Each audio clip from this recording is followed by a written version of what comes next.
국민 여러분 안녕하십니까. 2013년 새해가 밝았습니다. 새해 첫날 하얀 서슬이 소담스럽게 내렸습니다.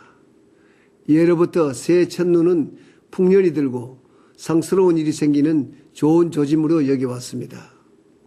국가와 여러분 가정 모두에 큰 기쁨이 함께하는 한 해가 되었으면 좋겠습니다. 새해 첫날 아침 저는 언제나처럼 서울 동작동 현충원을 찾았습니다. 순백의 백설 아래 잠든 애국 선열께 참배하면서 국군 융성의 큰 기운이 온누리에 펼쳐지는 한 해가 되기를 소망했습니다. 돌이켜보면 우리 근현대사는 세계사에서 유례를 찾아볼 수 없는 발전의 역사, 기적의 역사였습니다.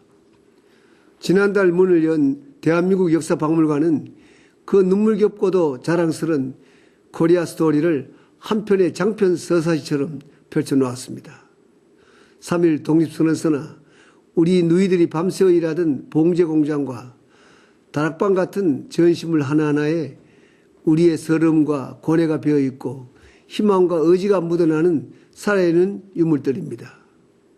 그 누구도 아닌 우리 할아버지, 할머니, 아버지, 어머니의 피와 땀과 눈물의 이야기가 있기 때문에 우리 어린이들과 젊은이들이 많이 가봤으면 좋겠습니다.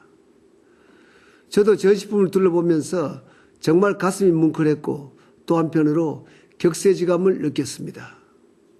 60여 년 전 오늘의 대한민국을 꿈으로조차 생각해 본 사람은 아무도 없었습니다. 그동안 우리 1인당 국민소득은 280배 이상 늘었고 무역은 3,000배나 커졌습니다. 원조 없이는 먹을 것, 입을 것조차 해결할 수 없던 우리가 원조를 주는 나라가 됐습니다. 전후 독립한 최빈국 가운데 그런 나라는 대한민국이 유일합니다. 이 모든 성과가 다른 나라를 침략하거나 남의 것을 빼앗은 것이 아니라 오직 우리 손으로 직접 땀 흘려 일군 것이기에 더욱 값지고 자랑스럽습니다. 우리 선조와 부모님께 진심으로 감사하고 우리 국민 모두에게 따뜻한 찬사의 박수를 보내고 싶습니다. 대한민국 역사박물관이 우리 국민이 큰 자긍심을 느끼는 국민 통합의 용광로, 젊은 세대가 내일을 꿈꾸는 미래 창조의 산실이 되었으면 좋겠습니다. 다른 나라 사람들에게도 큰 영감과 용기를 주는 명소가 될 것으로 확신합니다. 사실 우리는 잘 느끼지 못하고 있지만 대한민국은 어느덧 다른 나라가 배우고자 하는 나라가 되었습니다. 2011년 외국의 한 저명 잡지도 한국은 오래전에 세계가 주목하는 성장 모델이자 신흥 강대국이 되었는데 한국인들 자신은 잘 모르는 것 같다고 평가한 적이 있습니다. 특히 개발도상국에게 우리 대한민국은 정치, 경제, 사회 발전의 모델이자 국가 부흥의 살아있는 꿈입니다. 우리가 한때 그들과 같은 수준에서 출발해서 이제는 비교할 수도 없을 만큼 발전한 생생한 성공 사례이기 때문입니다. 그래서 반도체나 자동차, 휴대폰 말고도 세계가 사고 싶어하는 메이드 인 코리아 제품이 생각보다도 많습니다. 새마을 운동이나 개발 노하우는 물론이고 녹색 성장이나 강 살리기도 우리 사례가 큰 호소력이 있습니다. 부정부패와 비능률을 제거하고 깨끗하고 투명하며 효율적인 제도를 발전시켜 온 것도 세계적 귀감입니다. 이 모든 것이 한국 사례가 되어 개발에 나선 여러 나라에게 모범이 되고 있습니다. 우리가 잘하는 것이 다른 나라에게 귀감이 되고 용기를 주는 시대가 되었기 때문에 우리도 더 힘써 노력해야겠습니다. 사랑하는 국민 여러분, 얼마 전 비상경제대책회의를 마무리했습니다. 5년 전 미국발 금융위기가 시작되었을 때 일명 전쟁상황실, 워룸이라고 불리는 청와대 지하 벙커에서 비상한 심정으로 첫 회의를 시작했습니다. 매주 목요일 매주 한번 빠짐없이 회의한 결과 무려 145차례나 개최되어 제가 가장 많이 주재한 회의가 되었습니다. 정부 관계자와 경제 전문가는 물론 소상공인, 청년, 근로자, 기업인 등 민관이 함께 모여 누구나 거리낌 없이 자기 의견을 토론하는 장이 되었습니다. 결론이 날 때까지 예정 시간을 훌쩍 넘겨 논의할 때가 많았습니다.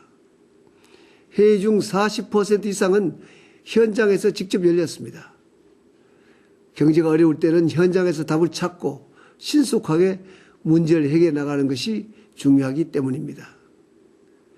이른 아침 새벽 시장부터 산업 현장까지 장소와 시간을 가리지 않고 기업 활동과 서민 생활이 살아 움직이는 현장을 찾아서 그 목소리를 직접 듣고 반영하고자 했습니다. 때로는 소상공인, 영세상인들의 작은 애로를 현장에서 즉각 해결하는 것이 법률을 바꾸는 일보다 더 큰 도움이 됩니다. 대통령인 제가 직접 주재하고 관계부처 장관과 책임자들이 한자리에 모였기 때문에 정책을 빠르고 효과적으로 집행할 수가 있었습니다. 우리가 전대미문의 글로벌 경제 위기를 비교적 성공적으로 극복해온 것도 이렇게 정부와 민간이 뜻을 모아 함께 노력하면서 신속하게 결정하고 곧바로 실천했기 때문이라고 생각합니다. 최근 미국의 저명한 외교 전문지는 글로벌 경제 침체를 전화위복의 기회로 삼아 도약한 국가들 가운데 대한민국을 첫 번째로 꼽았습니다. 국가신용 등급도 지난 5년간 OECD 국가 중 가장 많이 올랐고 연구개발비도 세계 2위 수준으로 높였습니다. 다른 나라 사람들은 글로벌 지수가 하락했는데 우리는 위기 속에서도 오히려 높아졌습니다. 그 원동력을 묻는다면 저는 민관이 소통하며 현장에서 답을 찾고 묵묵히 그리고 쉼없이 달려온 비상경제 대책의 정신에서 그 답을 찾고자 합니다.